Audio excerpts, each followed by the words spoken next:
Well, for the first time since March, Free Tibet says a man set himself alight last week in protest against Beijing's presence in the country. The group says more than 140 people have self-immolated since 2009. Tenzin Dorji from the Tibet Action Institute and the author of the Tibetan Non-Violent Struggle is with me in the studio. Tenzin, thank you very much for your time. Thank you so much, Beverly. This is always such a tragic and desperate act.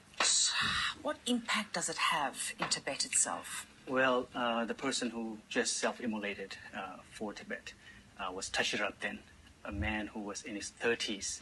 And he left actually today, just a couple hours ago, we found out that he had actually left behind a note explaining his intentions. I just want to read one sentence from this note. I am Tibetan, therefore I am not Chinese. Today I'm going to go far away from this world, but I believe I may come closer to the one we Tibetans have faith in.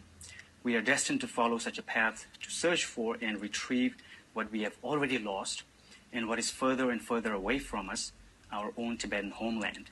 We are destined to self-immolate in protest for being kept apart from our own faith and nation. So that's an act of a man who feels so isolated, so desperate, as if he doesn't have a choice? Or do you think... Yeah. So that's how Tibetans feel right now. The pressure that they are living under, the suffering and the oppression that they live under this colonial regime of the Chinese government.